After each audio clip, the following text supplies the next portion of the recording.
It's time to feel what you've been bottling up. Life in rural America isn't easy. The long hours, the constant pressures, the demands of the land, livestock, and family, it all takes a toll. We're tough and we've got grit, but somewhere along the way, toughness started meaning bottling up emotions and powering through. But here's the truth. That strategy, it's not working and it's poisoning us. Maybe you've noticed and maybe you haven't, but the numbers don't lie. We're breaking down and it's showing up in our bodies, our relationships, and in the rising suicide rates in agriculture. You don't have to carry any of it alone. There's another way. If you're ready to stop being weighed down and start moving forward, my one-on-one good movement guidance is now open. Visit the link in the show notes to learn more and see if one-on-one guidance could be for you.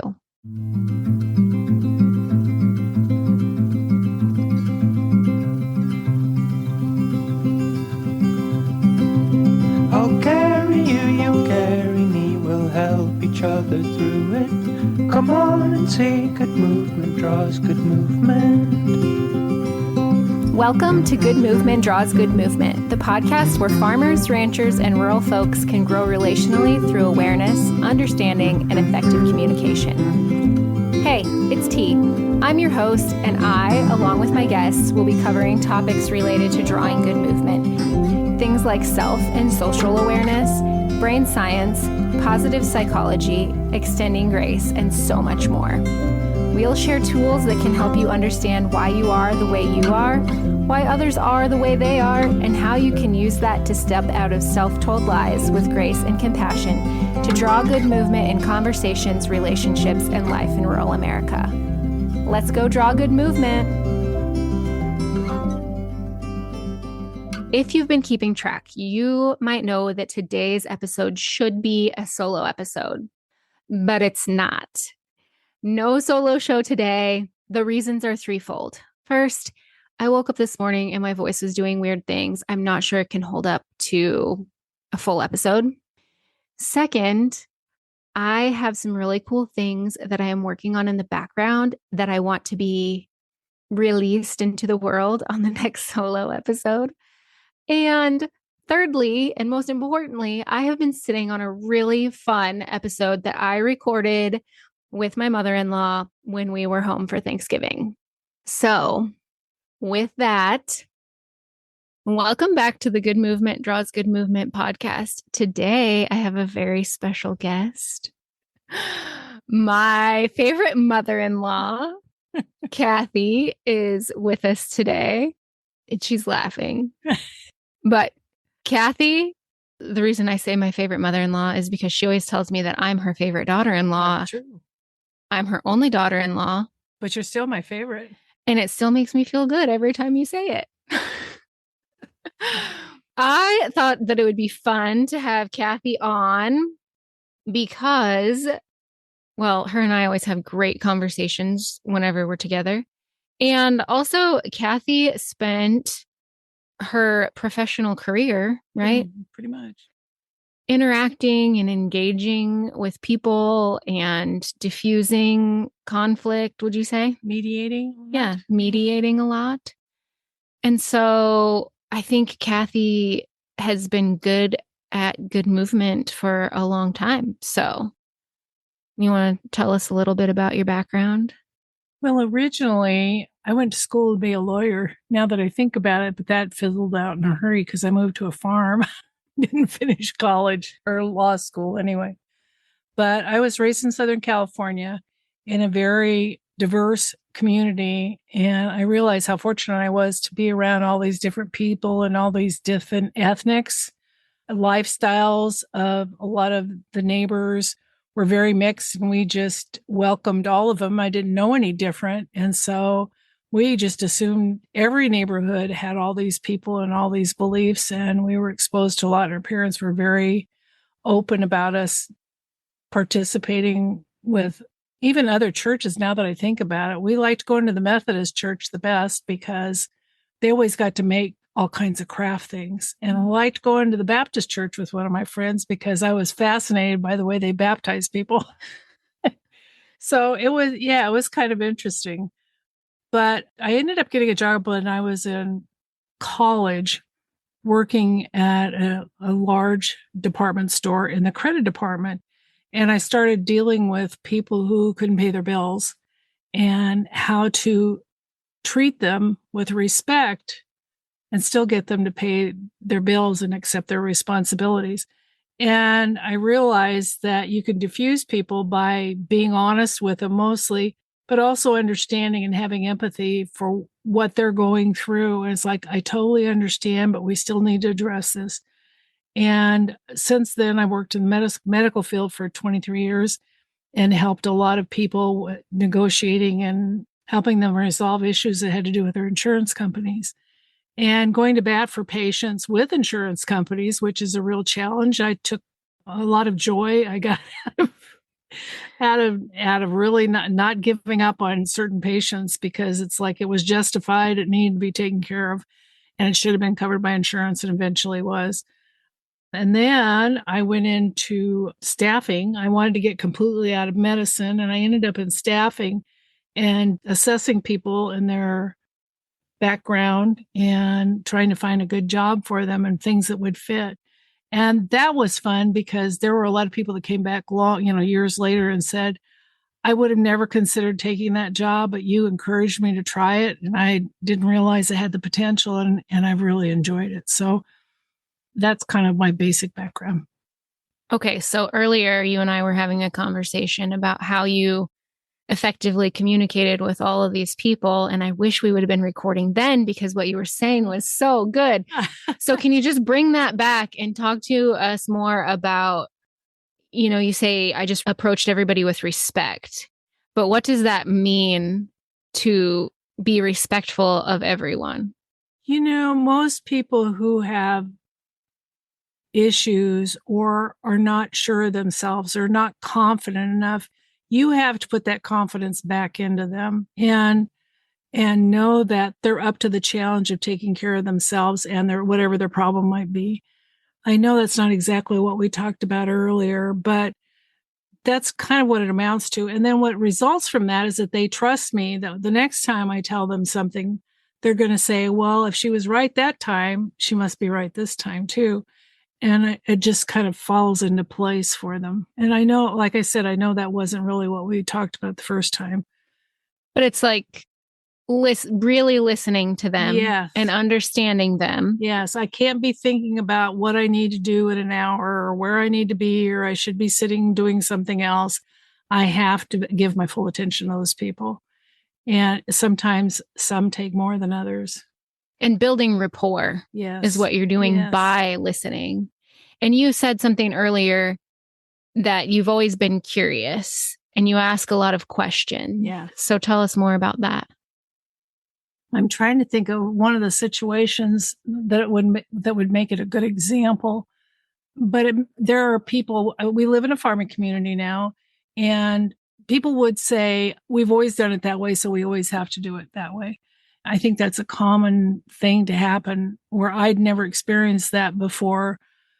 I wasn't considered progressive. I don't think my family was progressive, but I questioned everything to understand why. And then they in turn, because I would pick their brains so much, they in turn would start to question why they were doing it. And it helped us both grow because sometimes their answers were logical. Sometimes they weren't logical to me at all, but they would come back and tell me, you made me look at it a whole different way. And it could have been at church. It could have been at school. It could have been a school activity that I didn't understand something. And I'm not afraid to ask questions. Never. Yeah. So you were talking about that too. Yes. It's like, I don't mind making a fool of myself, or if somebody thinks I'm being funny, it's like, there's just a lot of things in the world that I don't know anything about. And I don't pretend to know anything about, where some people, it's like, well, I don't want to rock the boat, or I don't want to act like I don't know what I'm doing. How can you learn if you don't ask questions and not be embarrassed to ask questions? And I don't care that if they chuckle or get a laugh out of it, but it makes them more open to their thoughts and what they're saying. And then they'll turn around. I've seen where they've turned around and started asking other people questions. It's like, well, this is what, I got to thinking about this and it doesn't make sense anymore. Mm-hmm. So it really speaks to asking honest questions does two things. It makes you more informed and able to understand whoever you're talking to. And then it also allows them to hear their answer. And if they're really strong in their belief, their answer is going to be very positive, and they're going to be very convincing to me, mm-hmm. especially when it comes to church and religion. There are lots of things I've questioned throughout the years. And 40 years ago, I remember going to country church. We go to a small community church here out in the country. And I would ask questions and they go, well, that's because we've always done it that way. And I go, but does that really fit the way it is now? Or even talking about, I remember one time talking to one of the older ladies and I said, how do you know if you are receiving the gift of grace from God? And she goes, well, you just know. And I go, I must not have it because I don't know what it feels like. I don't know what can you explain to me what you think grace is?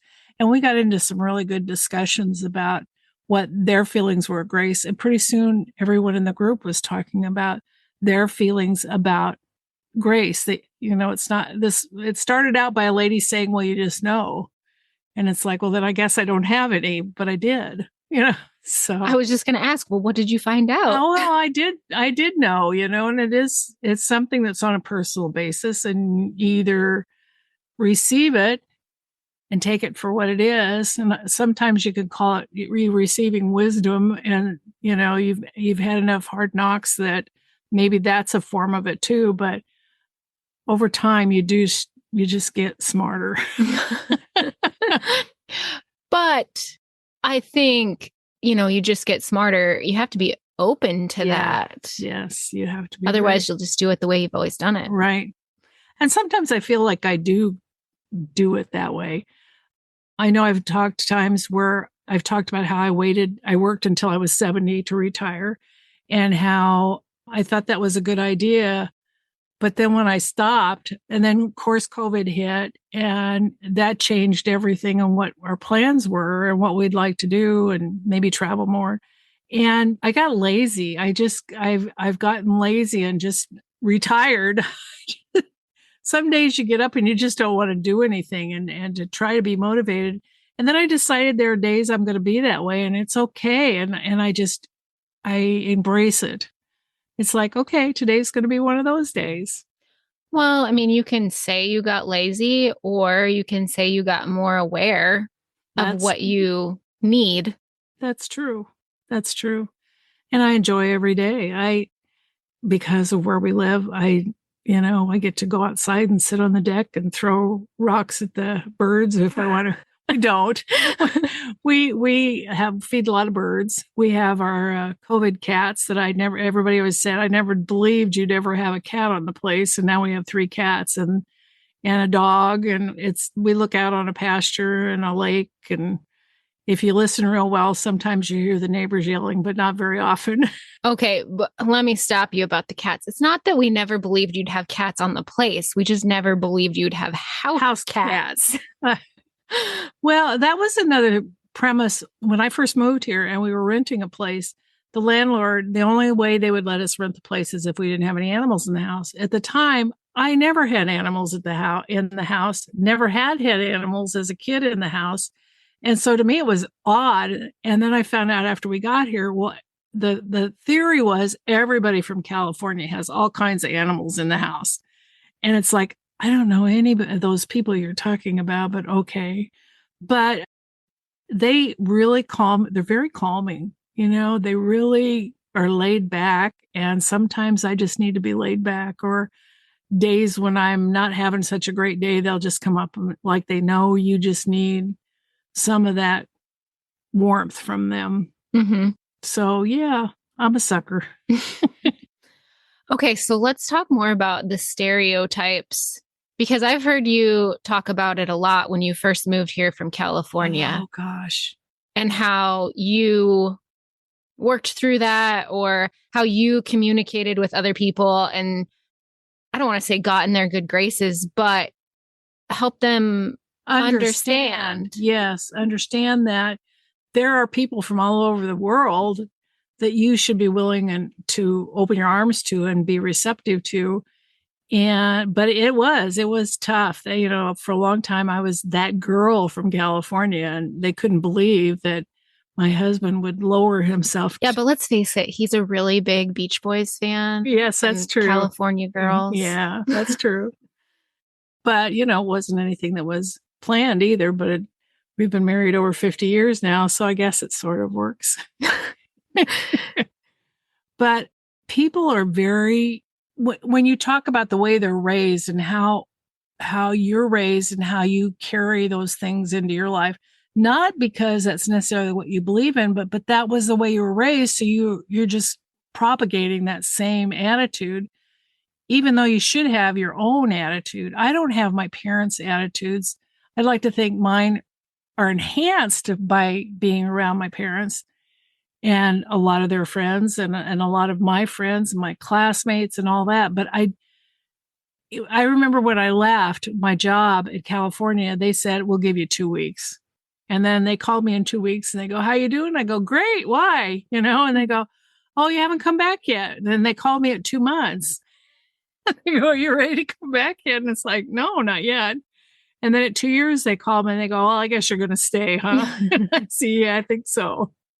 But they couldn't see, because they were stereotyping themselves in California, but I never realized that they were. And I had the advantage that I did know what it was like to be on a farm, because my dad and his family had been raised on a farm, and we'd go in the summertime and visit. So it's not like I'd never seen a cow or a chicken or a hog or anything like that. But I think just perseverance and just, even if my feelings were hurt, I just couldn't let it bother me. And maybe I got thick skinned. I don't know, but I just shrug them off. And I found that if you talk to people that don't like you and you always greet them in public, they will respond, because they don't want anybody to think that, they're snobby or anything like that. But eventually you just wear them down and they don't even, know it. But for a long time, I was that girl from California. And even when the kids went to school, it was like, oh, your mom's the one that's from California. Even though I volunteered for everything, homeroom mother and all those things, bringing snacks and sports booster, music boosters, and all those things. It was still, oh, you're that girl from California. Pretty soon, I didn't hear that you're that girl from California. But they would, once in a while, they'd ask me, they go, well, when you lived in California, did you ever? It's like they'd ask questions because they were curious now. But well, and that's kind of cool, because then you could give them, they're willing to learn at that point when they're curious. Right. But what I hear you saying about this whole experience is you have to be stubborn and sneaky. Yeah. I never thought about it that way before. You're right. Or another way to say that is, like you said, perseverance. Be just persistent and subtle. I'll say subtle. That sounds much more refined, doesn't it? Subtle? Subtle. Okay. Yeah. I thought you said settle no, for a subtle, minute. And that's like sneaky. Yeah. Subtle. Yeah. Exactly. I've mentioned this in previous episode, but I think that we can't really tell people anything unless they're of an open mind, and you have to model behaviors for people in order for them to learn. And I think that's what you did. You have to gauge what they can accept at the time. Mm-hmm. Yes, definitely. Do you have a favorite? Like, can you think of an interaction either when you moved here from California, or when you were working in the medical field, or when you were working in job placement? Can you think of like a favorite interaction where you entered into it and you were like, I don't know how this is going to go, but you worked your Kathy magic and it went great? Oh gosh. There was the one that stands out the most was there was a gentleman. It was when I worked in a medical office.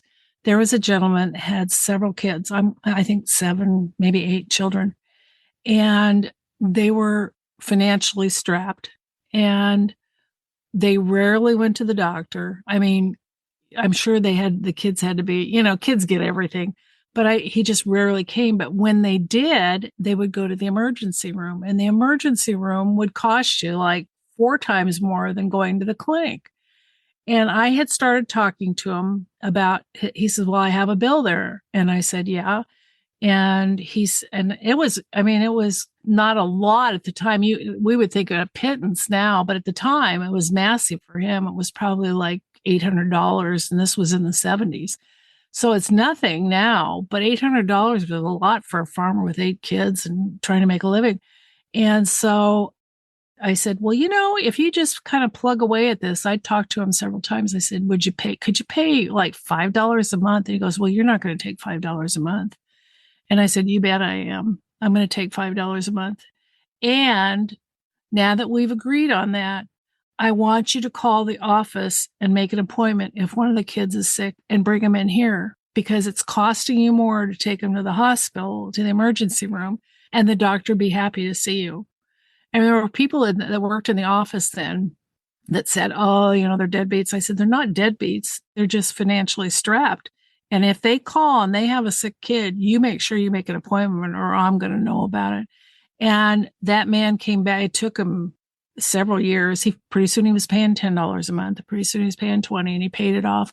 And he came in and he told me how much more it made him feel better that he had been able to meet his responsibility, and that I was treating him with some compassion and understanding of the situation.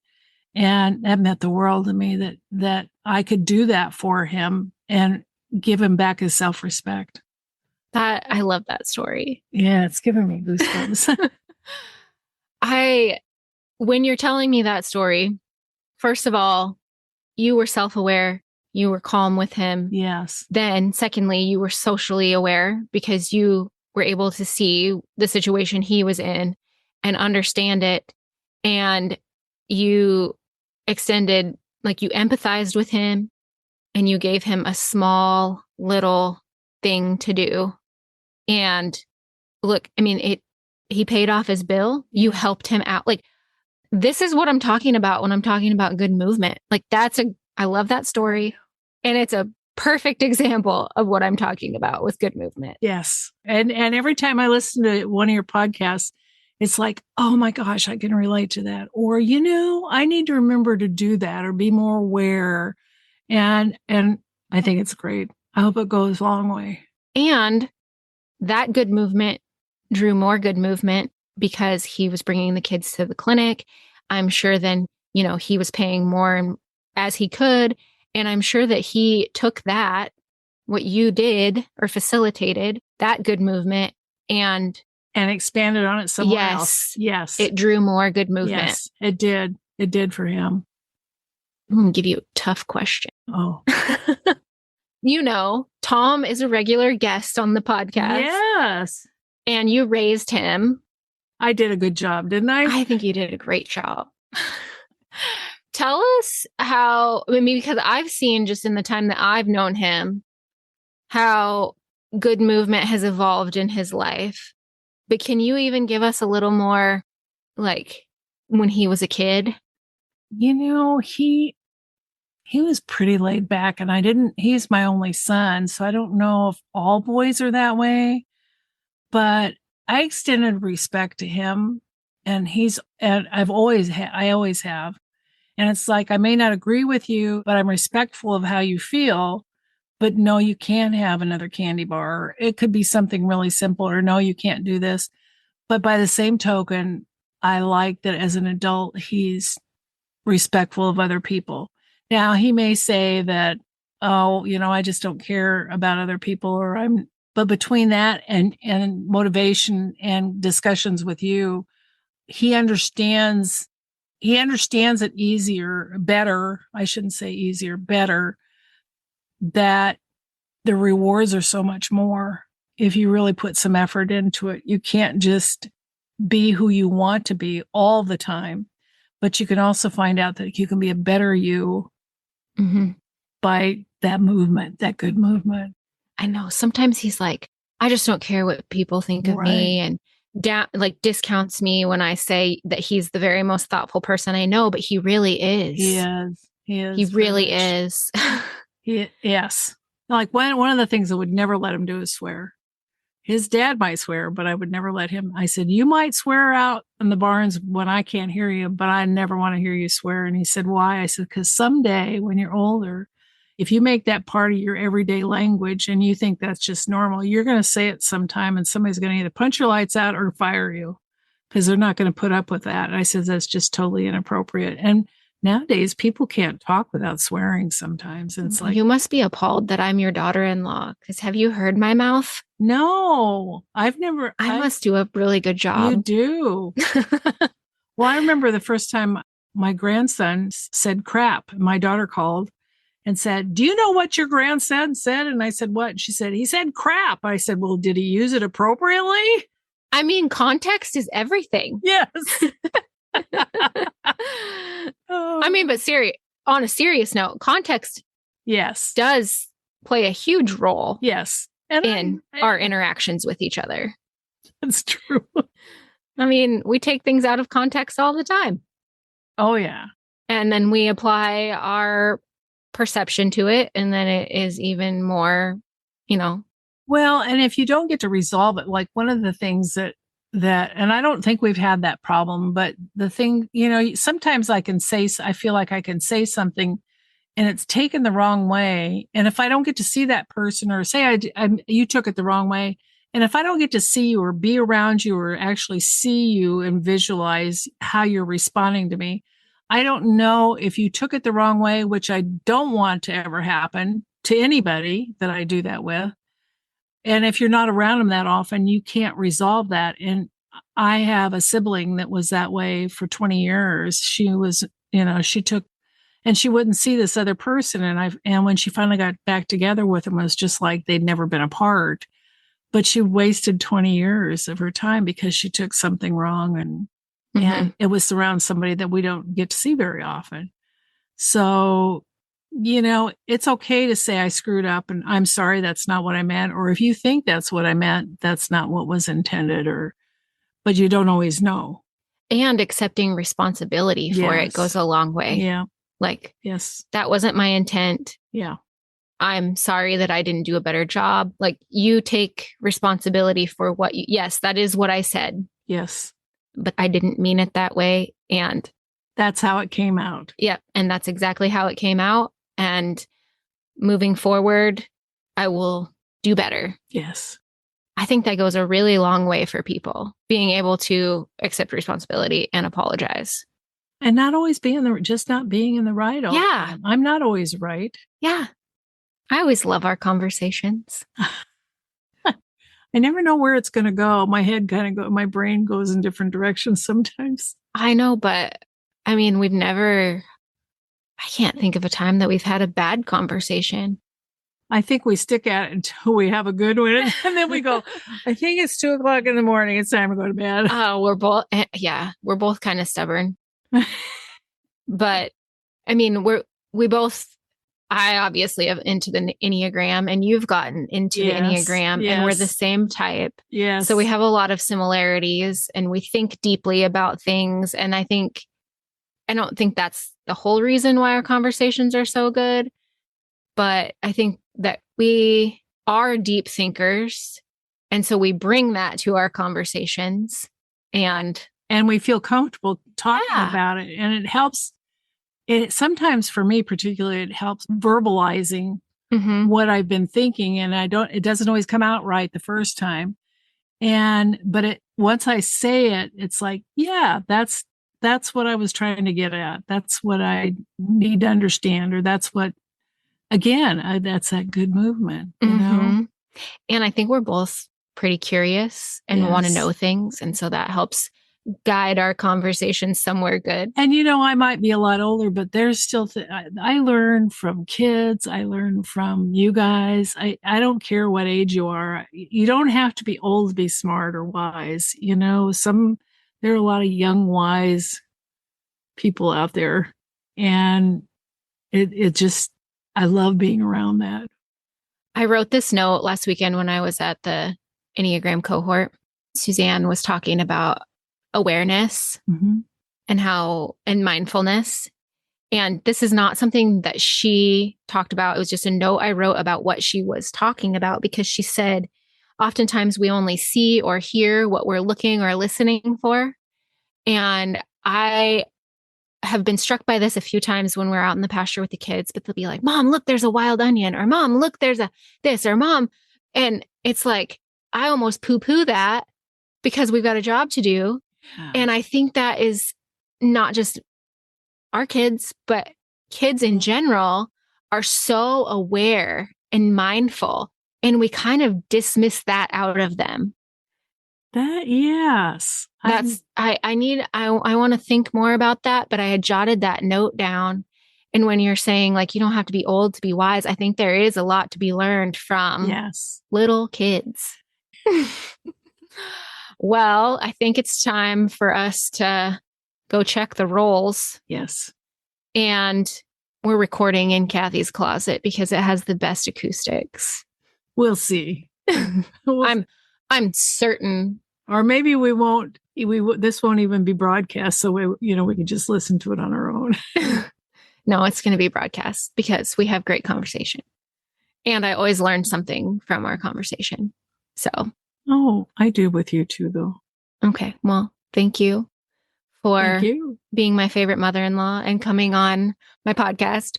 Even though you thought it would be boring, I am confident that it's not going to be boring. Or it wasn't boring. This conversation for me wasn't boring. So I don't think it might be for everybody else. I doubt it.